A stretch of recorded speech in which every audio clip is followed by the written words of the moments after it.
Yeah. Totally caught me off guard there. I was like thinking about something.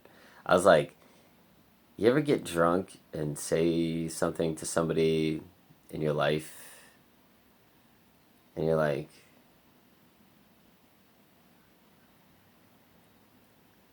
you know what's okay, let me drop this on you, right? I got this one person in my life, right? And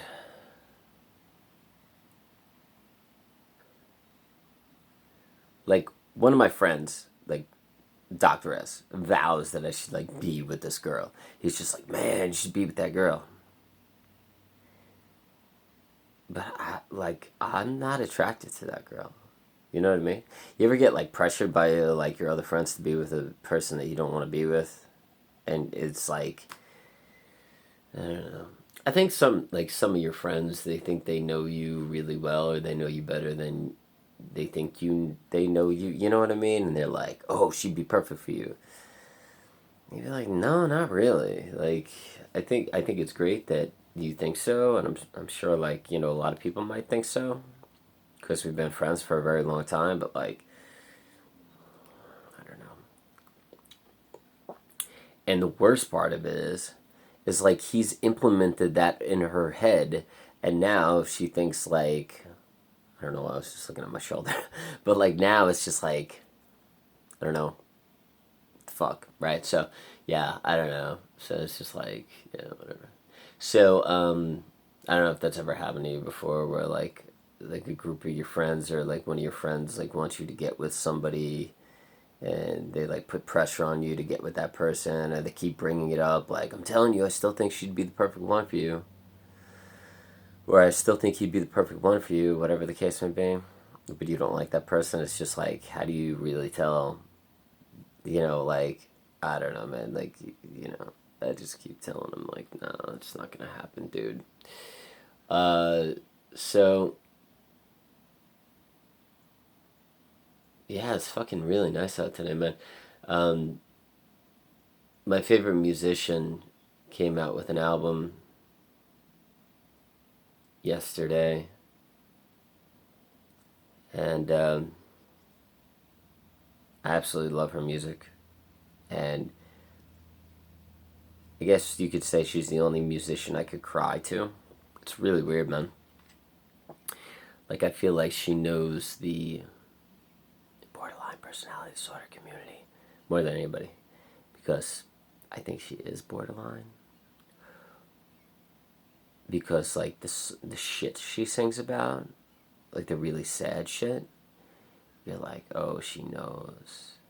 And she has like the worst luck with relationships. So I'm like, she's probably borderline. Because nobody goes through that many boyfriends. Unless they got borderline. Or unless they're like a mega B. Or unless they're like so self obsessed it's ridiculous and they don't know how to love other people. Which could be the cases as well. But she has this one sign where she's like driving home after heartbreak, and she asks a traffic light. She asks a traffic light if it'll be all right, and the traffic light says, I don't know. And she's like, yeah, she's got borderline schizoaffective something. Like, nobody talks about that shit unless they got something like we do. I fucking love her music so much yesterday. Like yesterday, like I love her music so much. Like yesterday, like I was listening to her like songs, and like the first like in the first verse I start crying. It's so fucking like just hearing her voice like singing the first like line or two of the song, I'm like just crying right away. You ever have like a musician out there that like just gets you? And you're just like, oh man, like you're so connected to this person, and everybody in my life makes fun of me for it. It's like a big joke.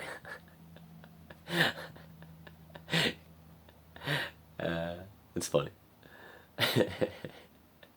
So yeah, this morning, man, my tree frog flew on my window, and like he was like eating bugs on my window this morning. So so I filmed him. I'll have to put it on YouTube to show you guys, like the tree frog. I don't know, man. Yeah, man, the alcohol is finally out of my system. So I feel much better today, man. Like, god damn it, that shit just fucks with you. Like, if you're like borderline personality disorder, bipolar, clinically depressed, or anything like that, and you start drinking alcohol, like, I used to not know how much it affected me until recently, but now I'm starting to realize that it really affects me, and I don't know, man, but I love fucking drinking. I don't know if such a mess.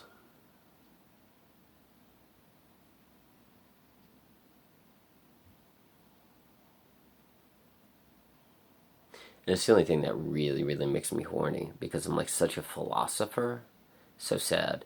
Like, if I'm with a woman, even though I find her like incredibly attractive, like I'll just sit with her for hours and just like philosophize and go to all psychological and spirituality. And I won't even like, I don't know, like it's very hard for me to jump out of that state and be like sexy with somebody or sexual with somebody, because I really feel like that's like my natural state of being, is just being connected to all things. So to just jump out of that and like start like, you know, having sex with somebody, it's just like, well, I don't know, that doesn't really make any sense. That's really weird. See this line? See this line? It's fucking straight. Did you see that shit? That's weird. Oh. Okay, no. Now they're, no, kind of, they're, no. Parallel? Yeah, kind of, sort of. It's fucking weird, man. Weird shit like that happens sometimes. You know, like you see shit like that and you're like, what the fuck? One time, like I saw, this has happened to me several times, but one time I saw it and I got confirmation from somebody else. There was a tree, and the tree had like a shape to it. And then right above a tree, there was a cloud, and the cloud had the same shape as the tree, kind of like you just saw there, but it was like more identical. It was like a complete parallel. Like the tree line like went like that, and the cloud line was just above it, like that far, and it went like that, and they were like the same lines. And I was like, what the fuck?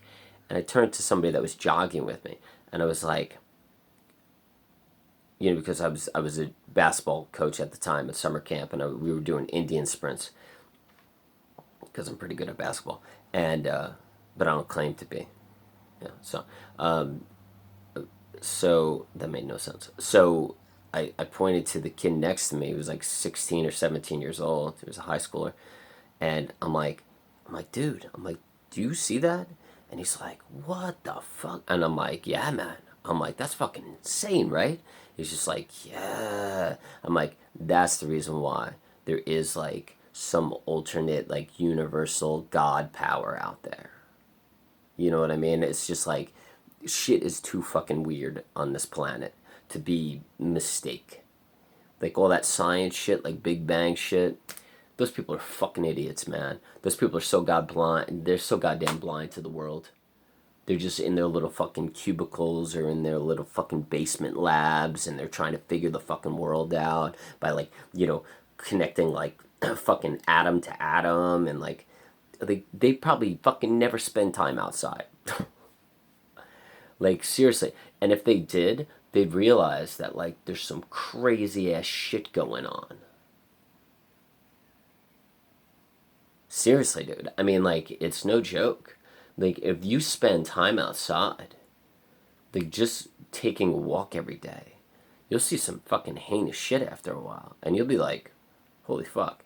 Dude, cool shit happened to me the other day, right? I'm fucking like, I decided to like take my morning walk again, but like shorter. Like I shortened it like half the distance so it doesn't stress me out all fucking day. Because I'm like really fucking worried about time and paranoid about time. So anyways, I'm coming back from like, my morning walk, and the ducks that laid that duck egg, well, the guy duck was by himself, and his girlfriend or his wife left him. And I know he's the guy duck because he's the bigger one. He's like a big fucking fatty, right? I'm not saying he was a fat duck. I'm sorry, but he was a bigger duck. He's a bigger duck than the wife, right? And like, and he's just standing there in this like little puddle, and the same puddle I filmed for you guys. And I crouch down and I just hang out with him and I start talking to him. I'm like, dude, where's your like girlfriend? Like, where's your like? I'm like, you're just by yourself today, buddy. I'm like, I'm like, I hope you're okay.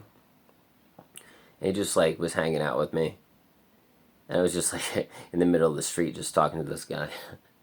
Nobody drives down that street, anyways. And he was just hanging out with me, and I was crouched down.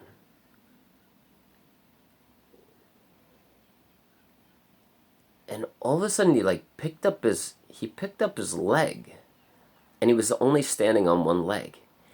And then he outstretched his back leg, and he outstretched his wing at the same time, and then he pulled it back in, and he was still standing on one leg.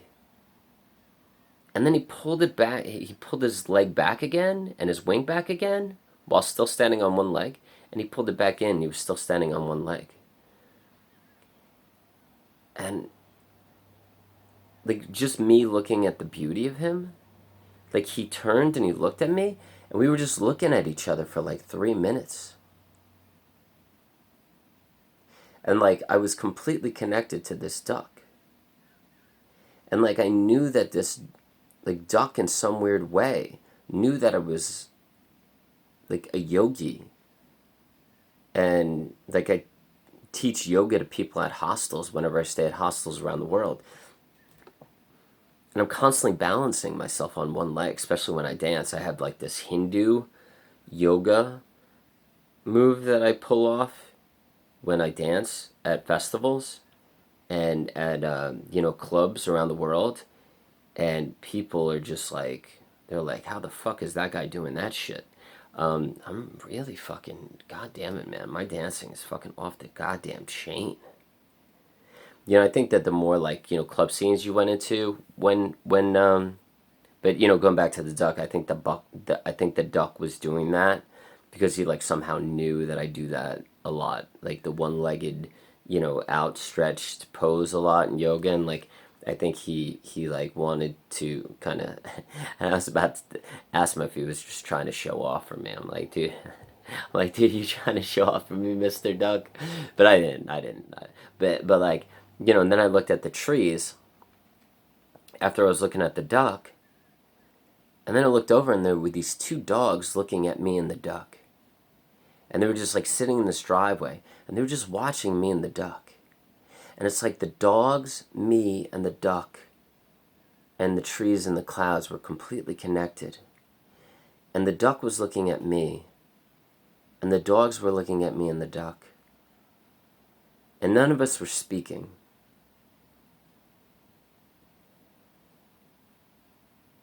And we were all connected. It was absolutely fucking amazing, man.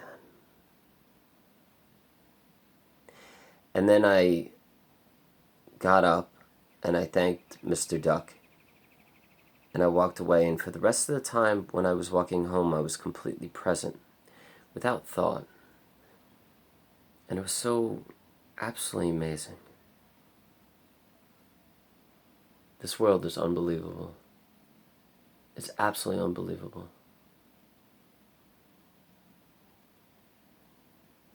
It's a goddamn fucking shame that we go through the shit that we go through. But at the same time, I think the suffering that we go through allows us to have a great appreciation for things like that. Because we go in through such deep pockets of nightmares and like nightmare depression, that like just fucking having that goddamn shit in our life, that fucking nightmare depression, and that just fucking like suicidal fucking like, just like where everything is fucking darkness. Like there is no light in the world. Like when we leave that state, if we ever do leave that state, we appreciate just stability more, or just like just feeling okay more than others. Like our gratitude for just not feeling a nightmare inside, or just not feeling like suicidal inside, like it makes us just fucking just like understand, like, oh my God, I'm not in the nightmare anymore. I'm not in the fucking dark. There's no like severe depression where I just want to do nothing but die. And then you look around after you're done with that, all I want to do is die state. And you look around and you're completely okay. And everything is alright. And you're like, God damn it, this world is so fucking beautiful. Because you're no longer in the fucking nightmare.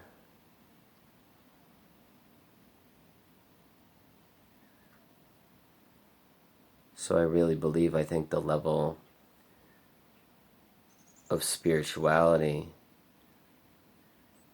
that you and I may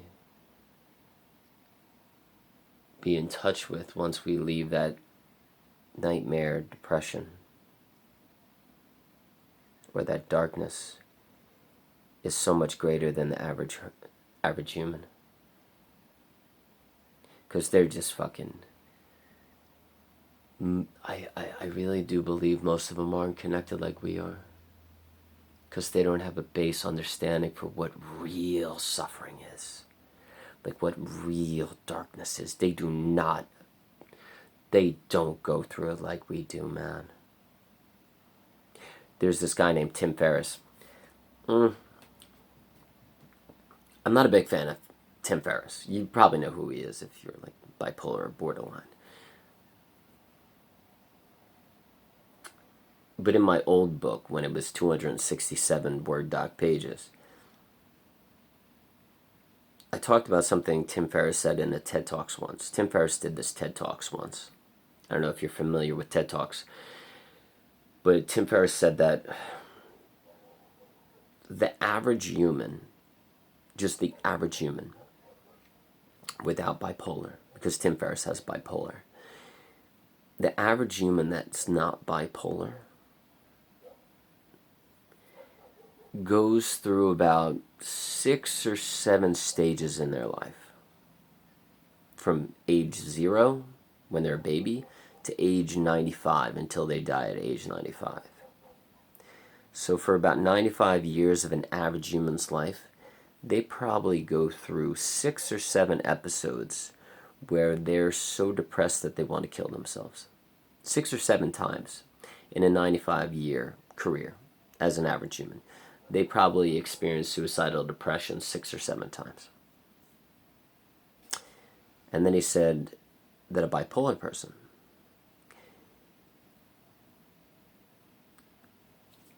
has anywhere from about, I think he said something like 86 to 120 times in their life when they're suicidal and they want to die. I think it might have been more in the speech, but Tim Ferriss is like a fucking goddamn scientist. This motherfucker studies his goddamn ass off.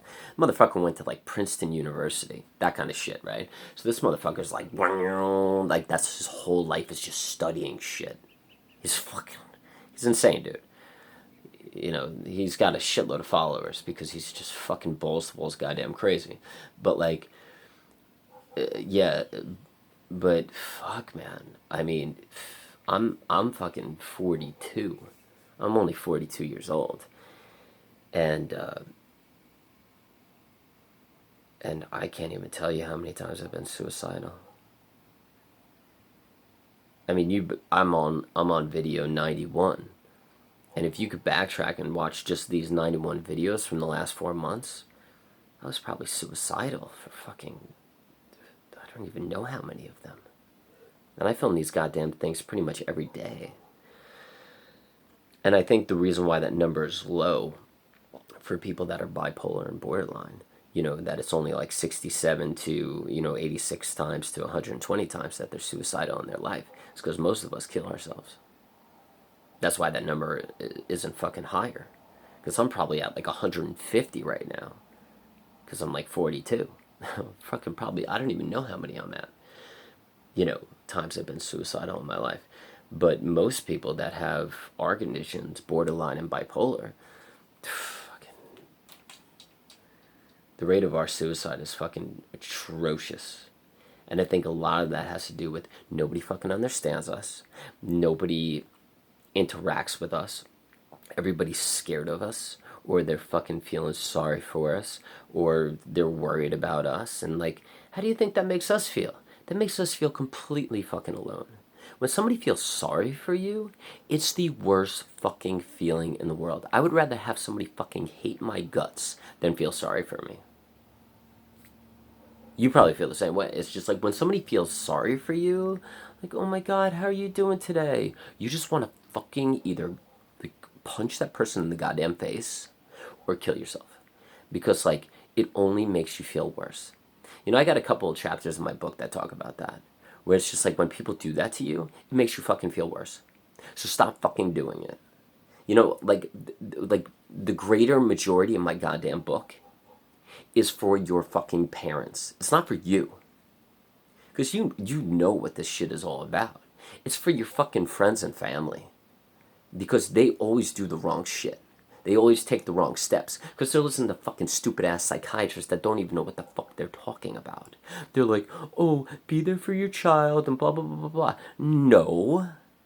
They don't know what it's like to be us, those fucking psychiatrists. They have no fucking idea. They've read like psychology textbooks and like they read DSM shit and they like think they know. They don't fucking know. And it's like, oh my god. Like that's why I always say I'd be like the world's best psychiatrist. And you should just clone like 20 million of me and just place me around the world. Because like I think that's what we really need. We need like educated people with our like backgrounds, like that who are borderline personality disorder or bipolar, to actually educate the masses. But the problem is most of us are so goddamn depressed, we can't educate the masses. Or like for instance, like my buddy, he has borderline personality disorder. He was just in the hospital. Like the nurses weren't believing him. Like he was telling them stuff and they were like, and they knew that he's been Baker acted like a shitload of times. He's got like fucking like scars all over his fucking arms. And like everything he was saying to the nurses and the doctors, because they knew his track record because they have him on file, they're like, yeah, whatever, dude. Like, don't fucking like, and they fucking called the cops on him, and they fucking had to have him. They tried to Baker act him, but like fucking, he didn't do anything wrong, and it was just like, this guy, he's like so fucking. He's like, what the fuck do I have to do? Like, to just have people just treat me okay. That's the fucking problem. No one will treat you okay because he made the fucking mistake of like fucking. You know how he lets people know he's borderline? With that shit. All these psychiatrists are like, how come you don't fucking like, how come you don't like self-mutilate? How come you don't like do that? And I'm like, because in the culture where I'm from, my whole game is about manipulating.